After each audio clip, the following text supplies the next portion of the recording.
Everest, Chomolungma, Sagarmatha. 5.5 vertical miles of rock, ice, and snow. In the winter, temperatures can fall to -60. In the summer, up to 10 feet of snow can fall on its slopes in a single day. It lies on the border of Nepal and Tibet. Though far away, it has always had a special place in British mountaineering. It was first measured by the British Survey of India in the 1850s and identified as the highest mountain in the world. They named it after the Surveyor General, Sir George Everest. 70 years later, British diplomats secured permission from the Tibetan government for the first of a series of expeditions. Before World War II, there was no competition. There was no race, if you see. There was no race for Everest because other nationalities just weren't allowed into Tibet.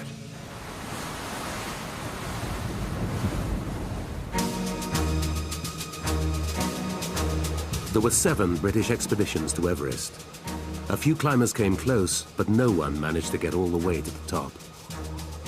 Mallory and Irvin's disappearance in 1924 only fueled the national obsession. All the pre-war expeditions were British, and I think we all felt, the British climbers all felt, that it was our mountain and we ought to climb it. After the war, everything changed. Tibet was invaded by China, and the traditional route from the north was shut off. But as one door closed, another opened. Nepal.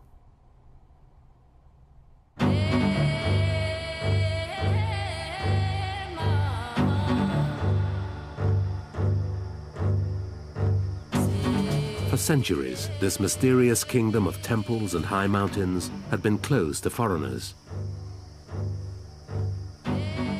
Nepal was fabulously remote. There were no airports, no railways, and outside the Kathmandu Valley, no roads. No one had been allowed to approach Everest from the south, but it had been photographed from the air. There'd been covert flights over Everest by a Spitfire and a Mosquito round about the end of the war. And photos had taken on these flights showed every step of a way up Everest. And there was no doubt about it, as far as I was concerned, there was a perfectly good route up Everest. In the autumn of 1951, Mike Ward and a small British party were given permission to make the first detailed reconnaissance of Everest from the south. It was led by the legendary climber Eric Shipton. Eric Shipton was an outstanding mountaineer and one who had been to Everest more, I think, than anybody else. He was what you might call Mr. Everest. Shipton was a veteran of 4 pre-war expeditions, but he knew that an attempt from Nepal would be a very different affair. From the north, Everest stood alone, a huge isolated mass in the middle of the Tibetan plateau. But on the Nepalese side, it was hemmed in by other peaks. At the foot of the mountain, there was a huge broken glacier, the Khumbu Icefall, barring the way to Everest's upper slopes. Initially, Shipton wasn't sure that it could be crossed, but after several nerve-wracking attempts, they found a way to the top of the icefall.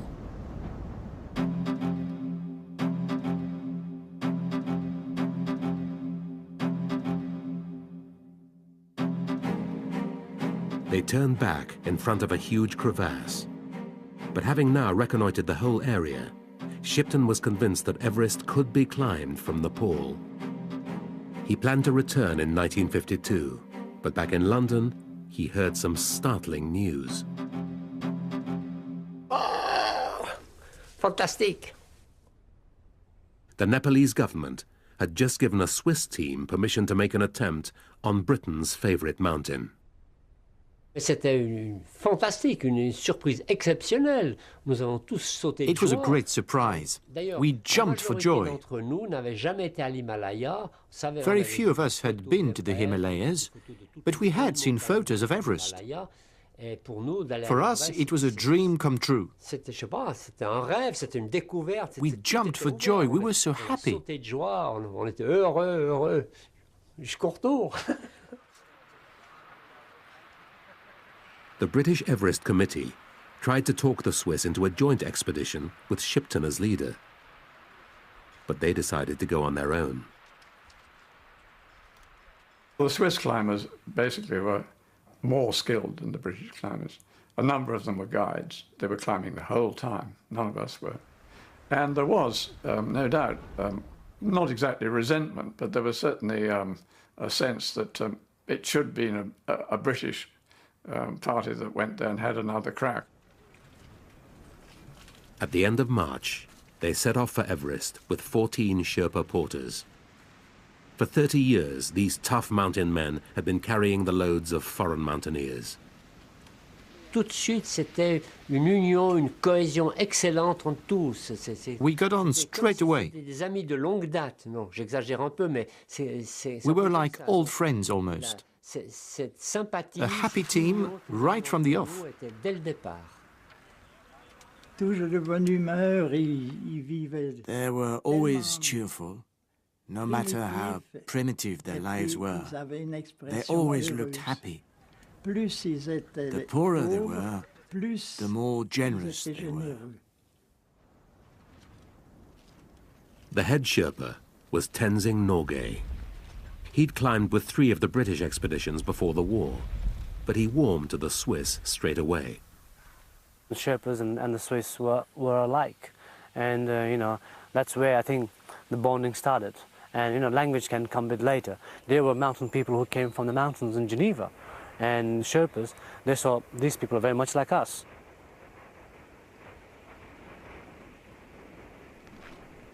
The Swiss were so impressed by Tenzing that they promoted him to a full member of the climbing team. He was hugely honored. He always wanted to be different to other Sherpas. He had a passion to climb Everest. He was not just wanted to climb Everest for the living only. In late April, they reached the ice fall and began threading their way up. After 5 days, they reached the huge crevasse where Shipton's team had halted.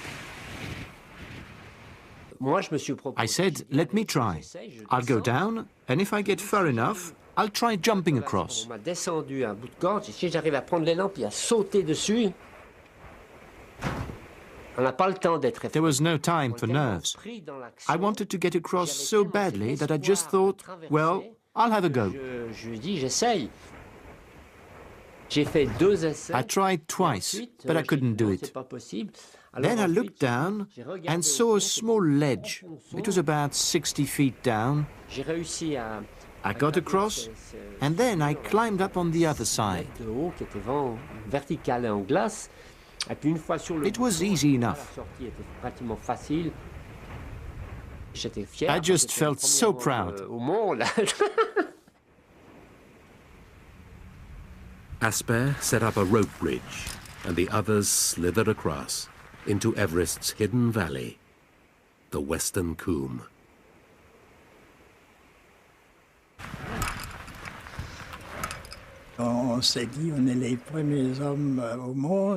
We were the first men in the world to get in there, into this immense space. It was fantastic.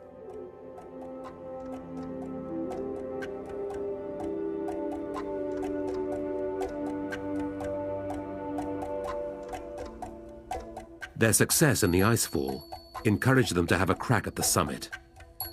Tenzing and the great climber Raymond Lambert made a brave attempt, but they had continual problems with their oxygen sets and had to turn back.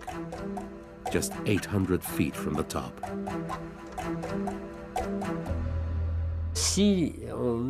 If we'd had proper oxygen masks, like everyone does now, I'm sure that Everest would have been conquered by the Swiss.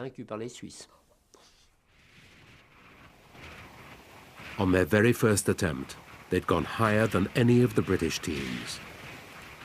The old monopoly had gone forever.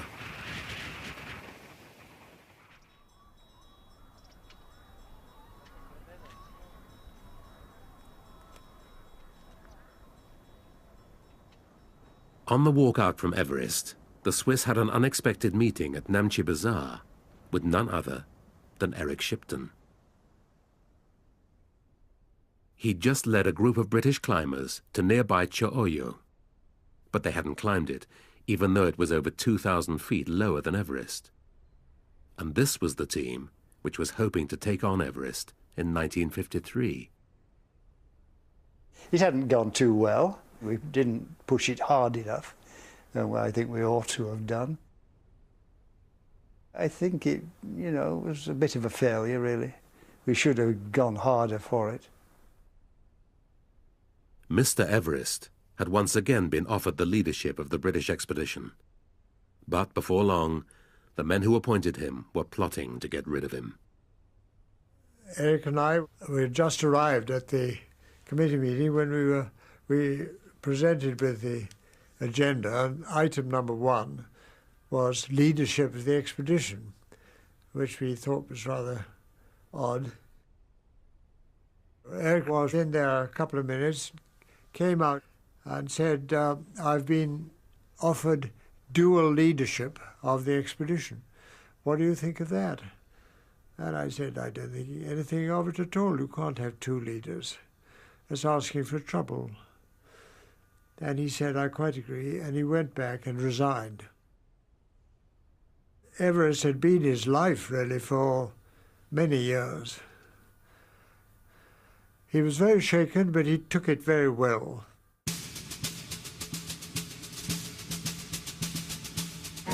His replacement was a serving army officer and mountain warfare expert, Colonel John Hunt.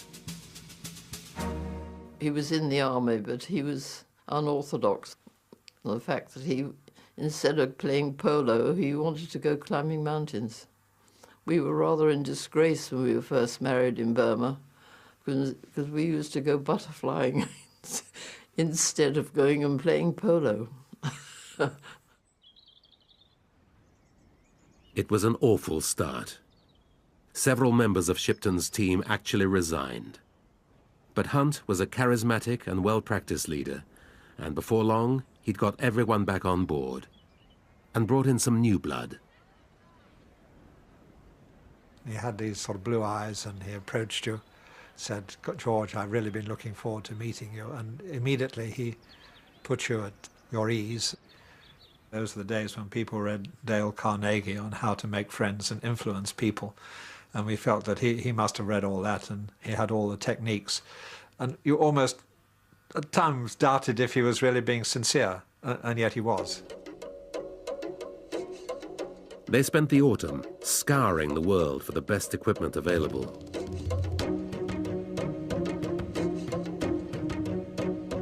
Tents, food, ropes, stoves. If they worked, they left them alone. If they didn't, they went back to the drawing board.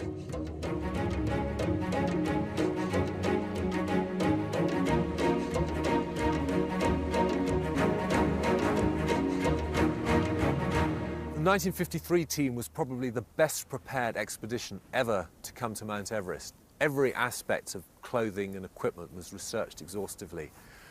They paid enormous attention to footwear, and in the end, after research by 30 different companies, they came up with this. This boot is actually 2.5 pounds lighter than what the Swiss had worn in 1952.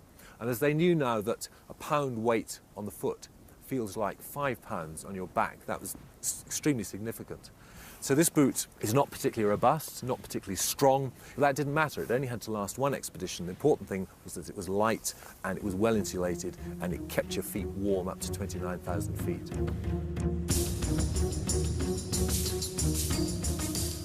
On the other hand, despite all the elaborate preparations, some of their equipment seems quite primitive by modern standards. The thermal vest, for instance, just didn't exist. This is what Charles Wiley wore, state-of-the-art underwear in 1953.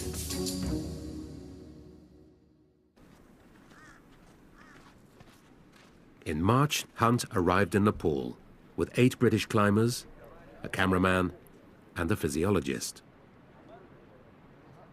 They were joined by 2 New Zealanders, George Lowe and Ed Hillary, a veteran of Shipton's last 2 expeditions. Ed was a little bit of a strong, silent man, quite reserved at the time. Very determined, that's quite obvious. He, I suppose more than most of us, felt that he really wanted to be the one on top. And finally, there was Tenzing. Following the Swiss, Hunt invited him to become a full member of the climbing team, as well as head Sherpa. Before he left Darjeeling, he has a very good Bengali friend named Ravindranath Mitra. And he told him that this time, my friend, either I will climb or die. He wanted an assurance from me, in case of my death, will look after my family. I gave him that assurance. While Tenzing, if I get a morsel of food for me, then you rest assured that your children and your wife will die of starvation.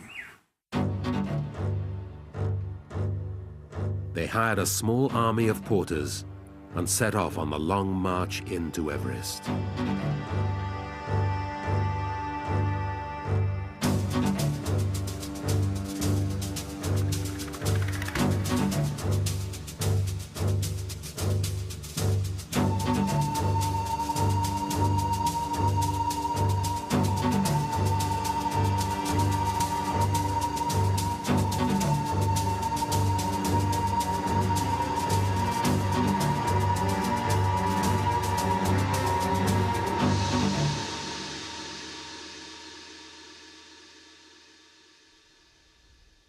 In mid-April, they reached the end of the Khumbu Glacier and set up their base camp.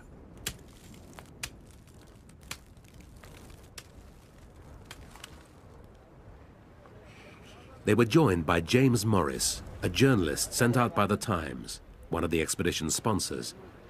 In coronation year, press interest was at an all-time high.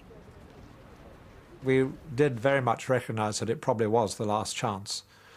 Because the French, I think, had applied for 1954, and then the Swiss again in 55, and one knew that the Americans would be very keen, and that if we didn't make it in 53, we would probably have lost our chance.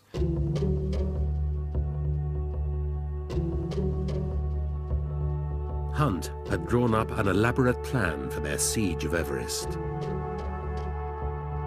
Task number 1 was to get 3 tons of supplies through the ever-changing maze of the Khumbu icefall and across the western Coombe.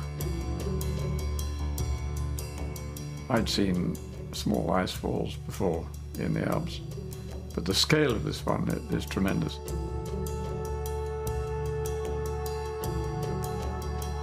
You had these great seracs, towers of ice, and pinnacles and great lumps and strips the size of a row of cottages that could slump down at any moment.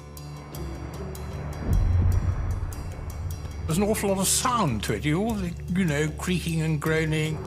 You could hear things falling down. You could actually see towers falling down.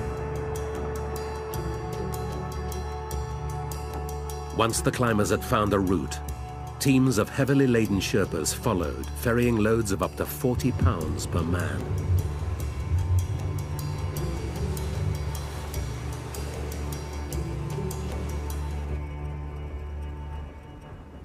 Aluminium roofing ladders were used to bridge the crevasses. I would always have a good look at how the ladders were placed. At any moment, you could fall in and die. I'd just take everything slowly and then get across as quickly as I could. And when the ladders ran out, they sent down to the nearest forest for a supply of tree trunks.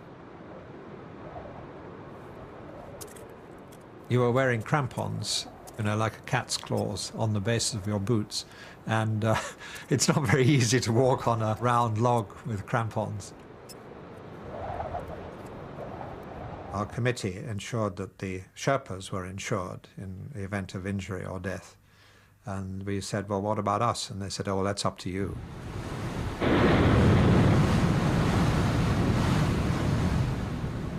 While some climbers escorted the Sherpas up, others scouted the route ahead or went down to a rest camp at the bottom of the glacier. Nepali runners delivered letters and newspapers about once a week. Tom Bodillan had taken his wife along on his last Himalayan adventure, but now she was over 4,000 miles away. Every 5 days, I would send 5 letters. What do you write to someone you're fond of? I can't answer that one. I'm sure I told him I was fond of him. I'm sure I told him I was looking forward to his coming back. I'm sure I picked up what he had said in his letters. His letters that year were remembering many of the things we had seen together in '52. I had a lot of things to write. On May the 7th, he sent her some dramatic news. John Hunt had just announced his choice of men to tackle the summit, and he had been picked to make the first attempt with Charles Evans. If they didn't succeed, Tenzing would get another crack at it with Hillary.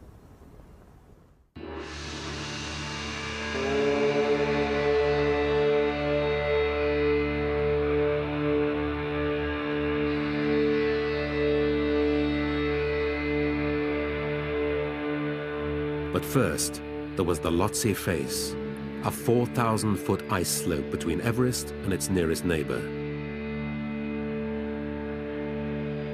Before any summit attempt, they would have to establish a high camp at the top, on the South Col, and porters would have to carry up half a ton of equipment and provisions.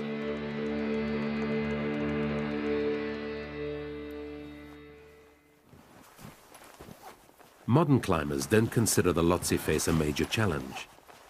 It's covered in fixed ropes, and today's equipment allows climbers to move quickly over this type of terrain.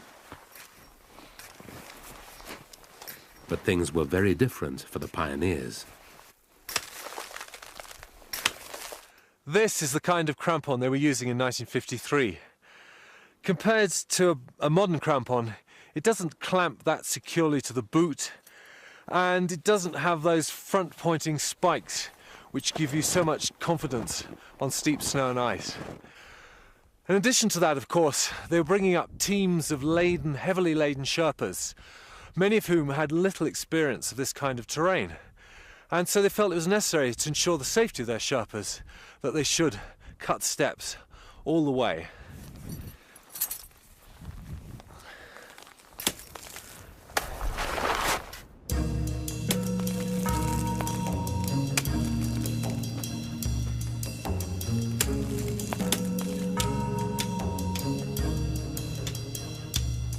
George Lowe, Mike Westmacott and 4 Sherpas were given 5 days to prepare the route and cut the steps. There's a technique to it. This one here spikes it along the top, and this one then takes it out. And if you get it right, you've got a nice shape.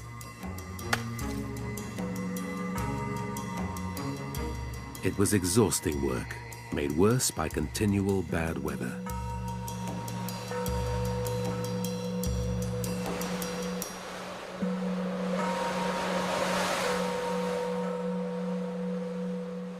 After 3 days, Hunt came up to check progress. He was coming up and asking why I was so slow. So I made sure that I got some good pictures of himself and his Sherpa, who were in the last stages of collapse. I knew I was being slow, but I was, each time that they sent up somebody to me, they never lasted the 1 day, and then they went down again. This is London calling the British Mount Everest expedition. here is the latest weather bulletin. Western disturbance, apparently moving eastwards across the extreme north of Nepal, is likely to cause cloudy to overcast. Special weather forecasts gave Hunt little comfort. The monsoon was due at the end of May, but what if it came early? At least 2 of the pre-war expeditions were just defeated by the monsoon because they didn't get high on the mountain soon enough. And what was critical was to try and get established on the mountain before this great mass of wet, warm air currents moved in from the south, bringing with it heavy snowfall, high winds, and impossible climbing conditions. By May the 15th, Hunt was getting anxious. George Low was still at the same camp halfway up the face, and the sick Mike Westmacott had been forced to retreat. Mike Ward went up in support. I was not really very fit when I went up to help George Low. The thing that I suffered from on the Lhotse face was that I got progressively colder.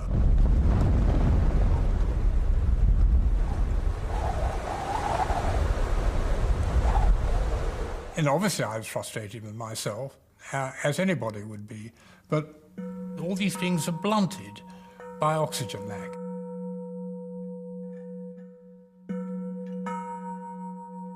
After 3 days, they still hadn't reached the South Col. So Hunt was forced to take a huge gamble. Low and Ward came down, and the first porter teams were sent up before the final route had been established.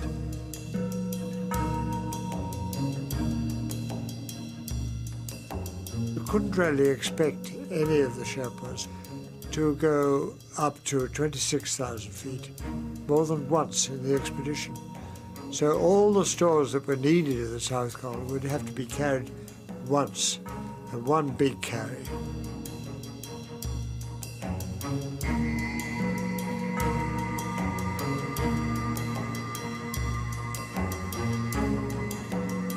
But the porters stalled halfway up, unable to go on. So the next day, Hunt sent Hillary and Tenzing up as reinforcements. He'd wanted to keep them in reserve, but he had no choice.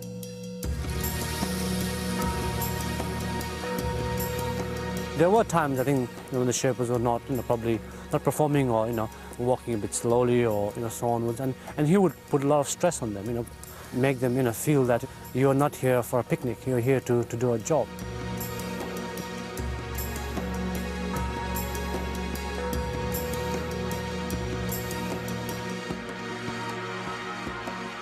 Finally, on the 22nd of May, the porters reached the South Col.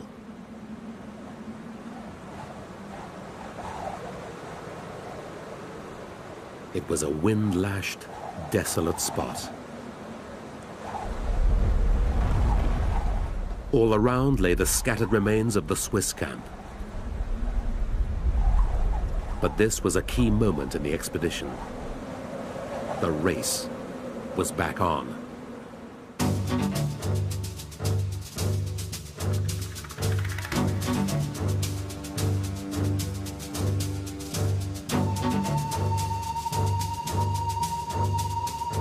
Dillon and Evans prepared to depart. They were going to use a special oxygen set developed by Tom Bodillon and his father. The carbon dioxide that a climber breathed out was filtered through a soda lime canister and recycled as pure oxygen. Well, this is one of the oxygen sets which was used on Everest in 1953, and this is the design known as the closed circuit, which was still pretty experimental in those days. Since it's pure oxygen you're breathing, it's a pretty powerful boost, which does more than compensate for the extra weight of the gear that you're forced to carry. On the 24th of May, they left base camp for the South Col. Tom was probably readier to take more risks, although he wasn't casual about human life at all. But Perhaps he was more keen than Charles to try and get to the top. At 7:30 on May the 26th, they left the South Col with 2 oxygen cylinders and 2 soda lime canisters each. At 9, they paused next to the tattered remains of a Swiss tent. At 11, they stopped again. They changed their soda lime canisters when they had come to a place that seemed safe to do so, but before the canisters had actually run out.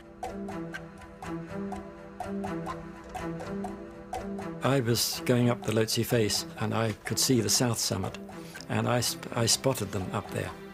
I could actually see them. It was about 12 o'clock and we thought, oh, the south summit, 12 o'clock, they've time to get to the top. Plenty of time. They're going to climb it. They stopped at the south summit to take a series of photographs.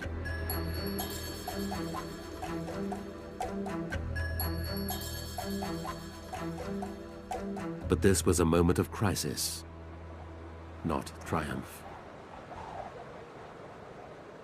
They checked their oxygen supply, and they reckoned it might take 3 hours to go along the ridge to the top. And they had just 3 hours of oxygen left, which would mean they'd go off oxygen right on the very highest point on Earth. And there was, of course, a severe danger of them never being able to come down again. When they'd changed canisters, Charles Evans' oxygen set had frozen up, and he'd barely been able to reach the south summit. He knew that he couldn't go any further. They discussed it for a time, and Charles said to Tom, if we go along with this problem, you won't see Jennifer again. The margin was not good enough for them to go up and be confident, at all confident of getting down to the South Col again. But Bourdillin's own set was working perfectly, and the true summit was just 300 feet above him.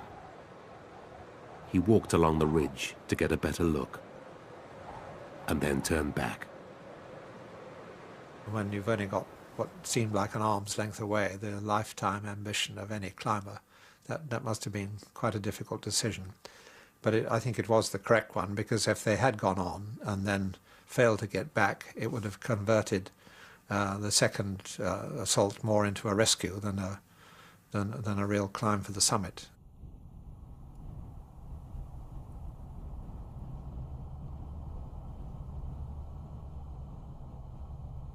Three hours later, they stumbled down onto the South Col, their oxygen tanks almost exhausted.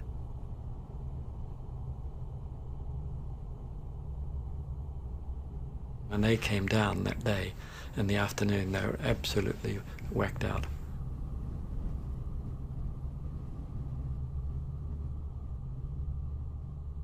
I took the camera as they were sitting there and they were looking back up the top.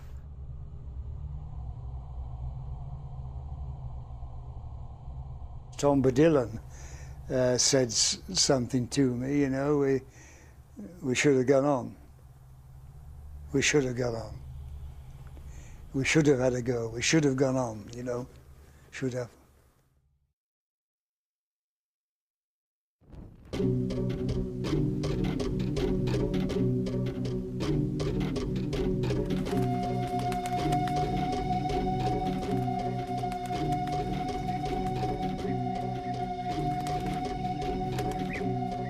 Back in Kathmandu, speculation mounted. Every cloud in the sky was taken as a hint that the monsoon had arrived.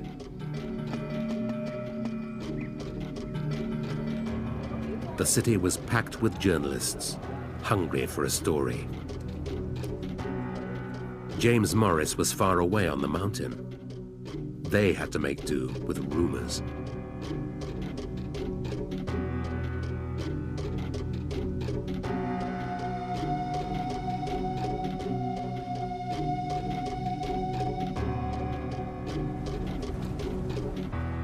High on the South Col, Hillary and Tenzing prepared to leave. They were going to use a simpler but more reliable type of oxygen set. And they had another advantage. They'd be starting from a camp 2,000 feet higher. But the weather wasn't doing them any favors. Tenzing, it was scared that they may not make it because the winds are getting stronger. They might retreat. And for a climber, you know, when you've been there so many times, like this is his 7th attempt now, you know, you think, I don't want to come back again, you know. On May the 28th, the wind died down, and they set off with their support party, George Lowe, Alf Gregory, and Ang Nima. At 27,300 feet, they collected supplies dumped by Hunt and Dar Namgil 2 days earlier. A couple of hours later, they stopped and hacked out a narrow ledge for their tent. The others went down. It had taken a massive team effort to get them there, but now they were on their own. In the morning, the weather was fantastic. It was a blue sky, very less wind, and they were now ready to go.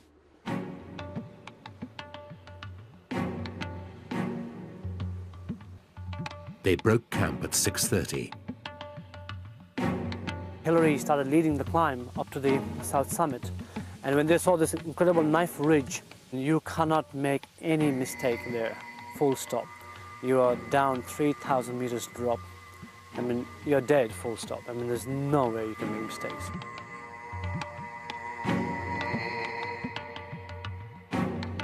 On a ledge below the south summit, they found the oxygen cylinders abandoned by Bodillan and Evans on their way up. They were a third full. That was a great bonus, because it meant now they could have a slightly more generous flow rate on the harder climbing beyond the south summit, knowing that they had that oxygen in reserve for getting safely back down again. And it's that getting back down which is always at the back of your mind.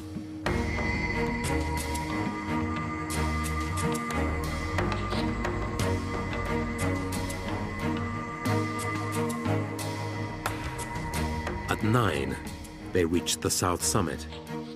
Evans had briefed them on what lay ahead. There were only 300 feet to go, but in the middle of the ridge, there was one final challenge. The main trouble was this black portion here, which was a rock step. Ah, yes. It was about the actual steep part, about 40 feet. So we realized that this was really the crux of the whole ridge climb. Even getting up something like this in the Alps is quite tricky. At nearly 29,000 feet above sea level, this was a really serious obstacle. And wondering what to do, Hillary looked at the rocks on the left, didn't like the look of them, and then noticed a bit of a chimney, a snowy crack leading up on the right, and wondered if that could be a way of getting over this obstacle. What you have to remember is that he had 20 pounds weight of oxygen equipment on his back in a great unwieldy metal pack frame. A lot of the viewers would like to know how you go up a chimney backwards like that. What's the movement with your legs up there? Well, we had ice spikes, crampons on our feet. By sticking my crampons in on the ice behind and holding on to every little... Handholds on the rock on your right. Yes. And wriggled up it.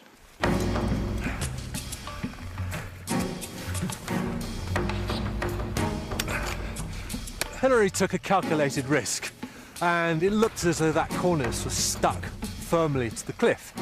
But if it had given way, he would have been catapulted backwards over that 10,000-foot precipice.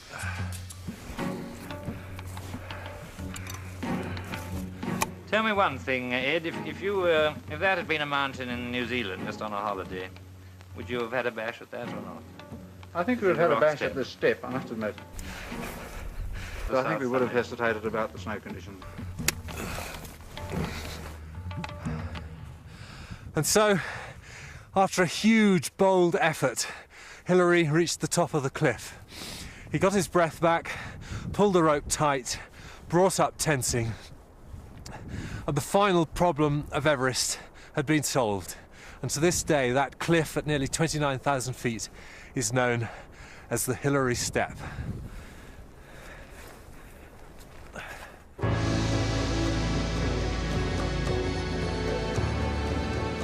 They were very close now, but the ridge seemed to go on forever. Then, finally, unexpectedly, it flattened out. In Hillary's words, the last few whacks of the ice axe and a few weary steps, and they were on top. At 11:30, they stepped onto the roof of the world.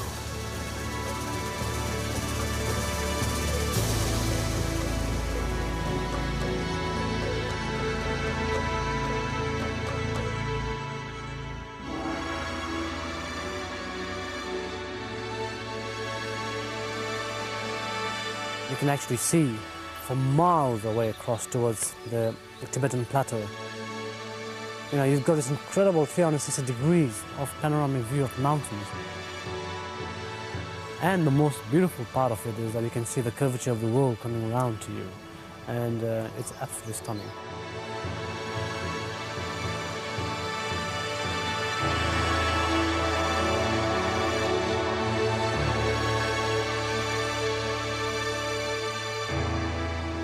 What were the first words you exchanged with Tenzing when you were actually on the top? Well, I can't remember, actually. With all our oxygen masks on, it was rather hard to speak anyway. But we certainly shook hands and gave each other the odd thump on the back, I think. Then Hillary photographed all four sides of the mountain. For Tenzing, of course, it was an incredibly moving moment because this mountain had dominated his life. He'd been born within sight of this mountain. Down on the east side were the meadows where he'd looked after the yaks as a boy, where he'd been born. On the north side was the Rongbuk Glacier, where he'd been on his first ever expeditions and first sort of dreamed this crazy notion that he was actually going to climb Chomolungma himself.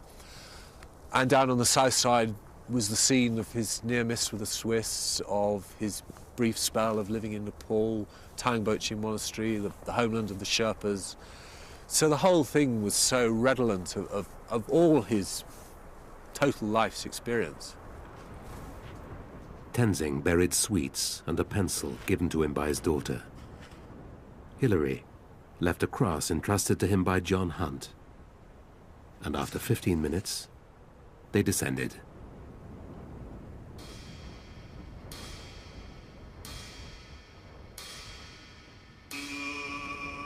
Four hours later, they met George Low on the South Col and slid back into their tents. We spent all night talking about what climbs we'd do when we got back to New Zealand.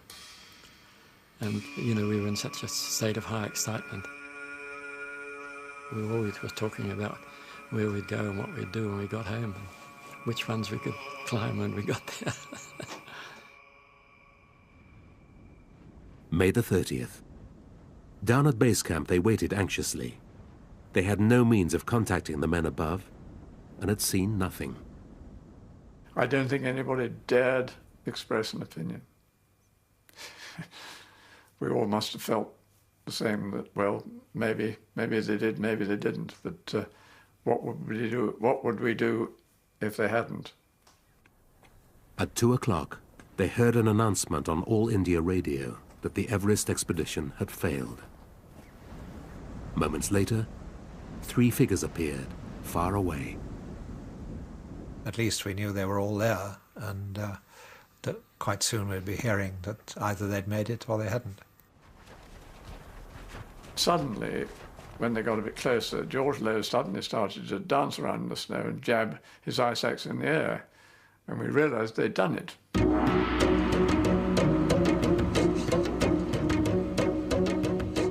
I happened to be the only person who was capable of running at that point, so I ran ahead of the others and was the first actually to meet them.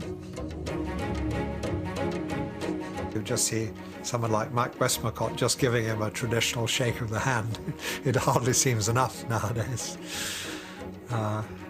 Well, you can see how much it meant to Hunt as well.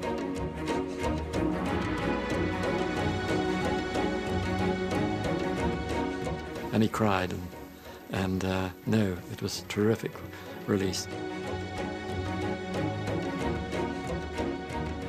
Tremendously emotional time. I can still picture it.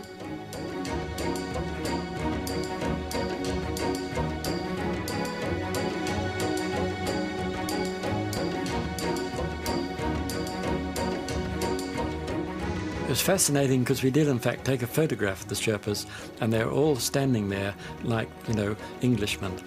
I didn't feel that they could rush in and start hugging people as well.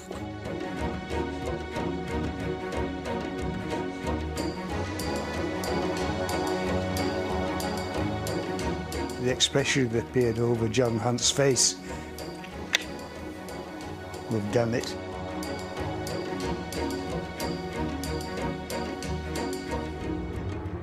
James Morris was there, and we suddenly realized that if we got down the icefall that day, there was a chance of getting the news home in time for the coronation. They raced down the mountain, and on the following morning, James Morris handed a brief message to a waiting runner. He was desperate to protect his scoop and had devised an elaborate code to throw any spies off the scent. It took a day and a half to get to the nearest village.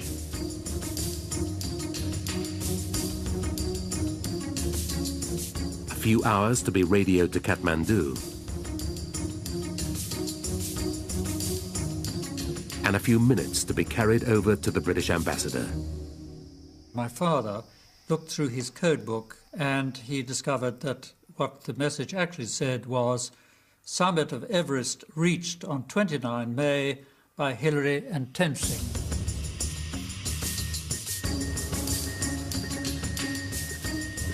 Then, by Foreign Office cipher, the news was transmitted 4,500 miles and 5 hours back in time to the Foreign Office in London, the Times in Fleet Street, and a small cottage on the Welsh border. It had a huge bath, an enormous bath in it, and I was bathing all 4 children together in the water when the telephone message came through, and I remember rushing into the bathroom and telling them, and of course they didn't mean absolutely nothing at all to them. It's the only thing I remember about it. On the following morning, the news was announced by loudspeaker to the huge crowds which thronged the Mall, waiting for the Queen. This is the BBC Home Service. Here is the news. Mount Everest has been conquered by members of the British expedition. The news reached London in a message to the Times from... Its coincidence with the coronation turned Everest into more than just a mountaineering story. As the news flashed around the world, the British press proclaimed it as a coronation gift for the new Queen, the dawn of a new Elizabethan age.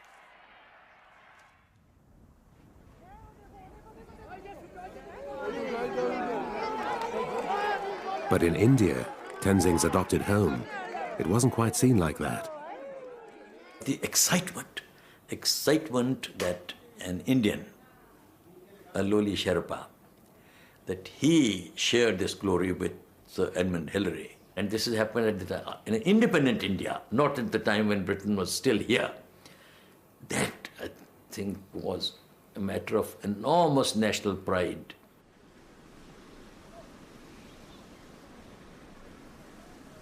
In no time, the news was spread all over Darjeeling. My sister Nima and I were very excited. And my mother instantly, made thanksgiving to the gods. Well-wishers put up the money to fly Tenzing's family to Kathmandu, where they bumped into Joy Hunt, who'd also been flown in to meet the returning team. But as marquees went up around the city, a controversy was growing.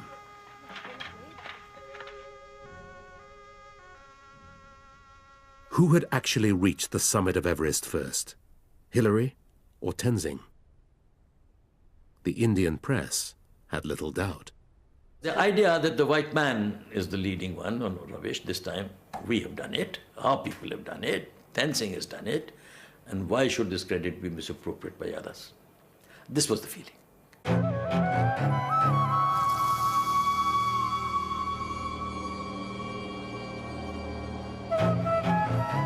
As the weary climbers headed back to Kathmandu, they were sucked into the controversy. We were all tired. We'd just walked 170 miles, and we were longing. We'd just reached the sort of beginning of civilization, as it were, and we were longing for a jolly good beer and a bath and good rest. But we were being held up by the press. The one question that the press wanted to ask was who got to the top first. I mean, this was something that had just never even occurred to us. Hillary had actually stood on the highest bit of snow on the summit before Tenzing, but I mean, he was only a few feet away from Tenzing, and it was of no significance at all, really. But they continued to press Tenzing. Tenzing said, no, no, Hillary got to top first, you see. And they said, well, no, you're wrong, though. It's in the papers, so it must be true. You see, Tenzing got the top first. A group of 4 people from India, they came to Tenzing and they said, will you give us your autograph? And Tenzing, who had only struggling and learning about giving his autograph, he gave an autograph. And these 2 leapt in the air, the man slept, and we've got it. And what he had signed was, I reached the summit first. Signed Tenzing. In Kathmandu, Tenzing was received like a god. He'd grown up in Nepal, and now the huge crowds tried to reclaim him from India as their national hero. There were unfortunate pictures of Tenzing, sort of cartoons of him climbing up to the summit and dragging Hillary after him with a rope round his neck and so on. I mean, that was very unfortunate because, you know, until we met that outside world, we'd been a very compact and united team. In the days that followed, Tenzing was the star of the show, but the look on his face said it all.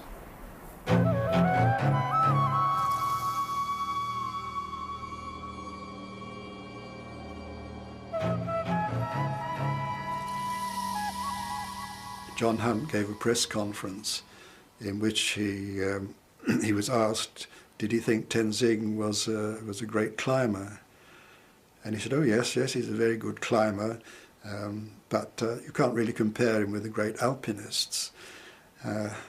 This, of course, the reporters rushed off to Tenzing and said, Hunt says you're not a very good climber. Tenzing replied, has anybody else been 7 times on Everest? Hillary just had to grin and bear it. He did begin to react and say enough's enough, really, and get a bit fed up with it. But, you know, there was so much pressure on Tenzing from the public and everybody that he was really forced into a kind of political corner. Who climbed Everest first and second? That was... My father was disgusted with that. Over at the embassy, Hunt and the ambassador advised Hillary to rewrite his account of the summit climb. I cramponed up the ridge and stepped on top of Everest became a few more whacks of the ice axe in the firm snow, and we stood on the summit.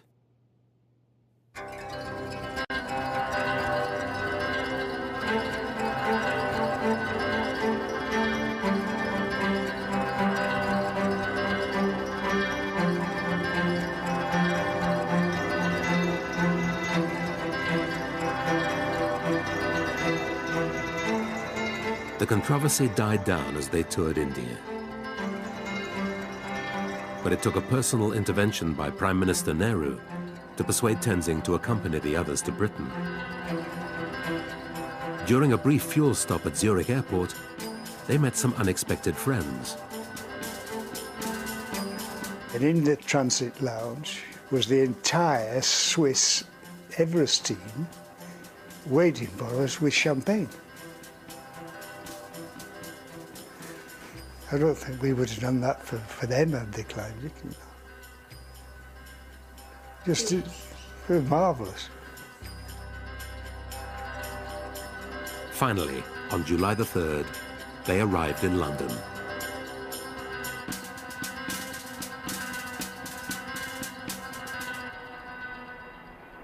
There were more presentations and more medals, but none of the smiles were innocent now.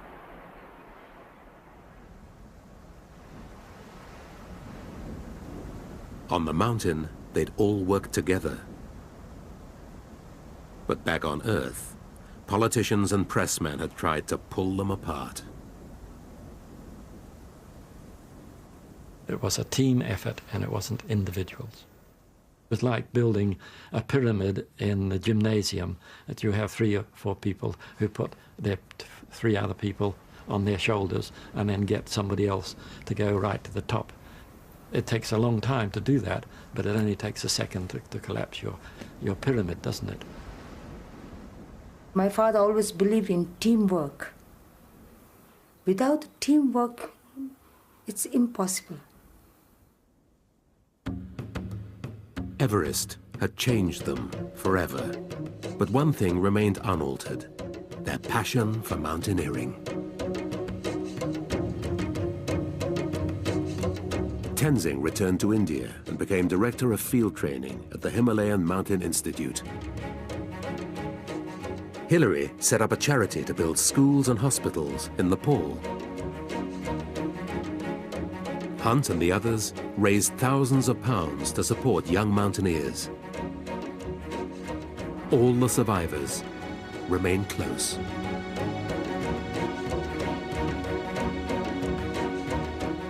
Since 1953, over 1,000 climbers from over 60 countries have reached the summit. But Everest remains unbowed.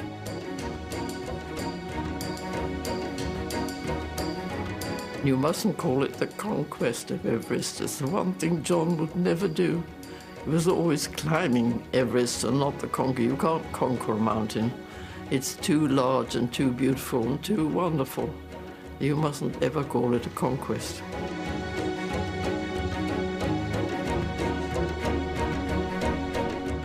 Something mysterious yet fluffy lurks within the Norfolk Broads. Bill Oddie's on the case next. Meanwhile on BBC4, the pressure is on for the staff at the Queen's Castle. The French president is coming to stay.